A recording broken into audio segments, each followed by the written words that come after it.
Good morning, everyone. Apologies that I can't be there in person just to talk around this structured debrief, but I thought I would just go through some of the expectations and why we do this and the purposes of the structured debrief. So it'll be a short 4 or 5 minute just introduction. This essentially structured debrief is an adapted PHE tool, and it's not rocket science. We've used it a lot of times before in terms of reviewing how well incidents and outbreaks and multi-sector incidents have occurred, and it's used both internally as well as with stakeholders in order to find out ways in which we can improve our systems so we don't make the same mistakes and we're not always reinventing the wheel.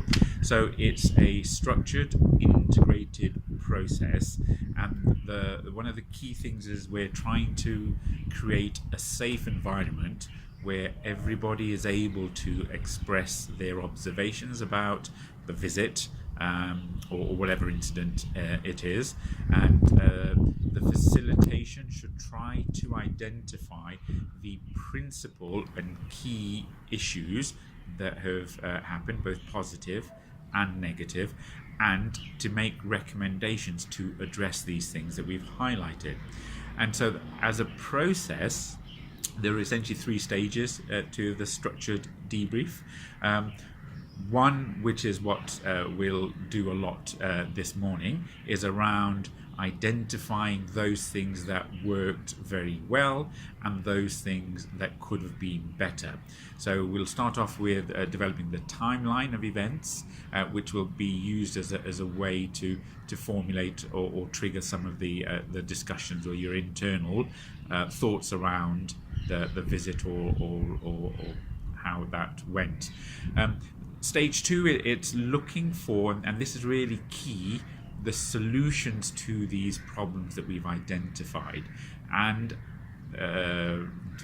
following on from that, the key recommendations. So that's the things that we're going to take forward. And so it's the purpose is not, it's not a moaning shop. This is not finding problems for every solution. It's the other way around. It's looking for solutions to things that we've tried to identify. And then the third stage of the structured debrief process is actually writing the report, sharing that, and more importantly, developing an action plan that gets taken back seriously at senior levels and within the rest of the organization in order to improve things, to build up that organizational memory as well as that personal resilience. So the whole process normally, when we do it multi-sector, probably about 2.5 to 3 hours, but I do appreciate we might be running a slightly condensed version here. But the key things in the terms of the ground rules are everyone needs to participate. Everybody should have something valuable to say. This is a no blame environment, and therefore we are looking for honesty from everyone. We're trying to develop a culture of learning that is focused around developing a culture of improving, because it's important to recognize that we don't know everything about everything, and we are there to build on and learn on the shoulder of giants. Essentially, it is to improve and do better next time, and the process is there to identify these themes and focus solutions for these themes, as well as how that can be codified into a workable action plan. Again, it's not about reinventing the wheel. We're not there. We're not trying to condemn each other to the same mistakes that we may have made. So it is about, as I just mentioned, that organizational and personal memory that we can make sure things are even better next time. So it is that constantly pushing things forward. So all the discussions should be within that framework of quality, improvement, and betterment. So we also need to recognize that we will not, in these 2 hours or so, identify all the issues. We're not going to do that. Partly because there may be so many, the numbers of people involved in the room, the time that we have. So these things are challenging.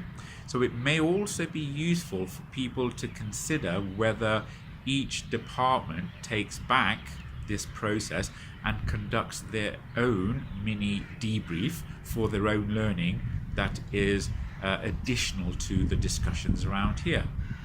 So finally, everybody needs to contribute. There should be at least one piece of valuable feedback from everybody. It should be focused around solutions to issues that have been identified. And a lot of these things will come up through open and honest, valuable consultation in the discussion phase, focusing on actions, focusing on solutions. And some of the themes, once we've identified the timelines, maybe around better preparation, better coordination, better communication, or better resource utilization, whether that's organizationally or human staff wise. But also just bear in mind, finally, this should be a useful process. It's something that we are all going to learn from, and we can try to incorporate in the ways in which we work to improve the systems. And that makes life better for everybody. So if we're all signed up to that is essentially what we're trying to do.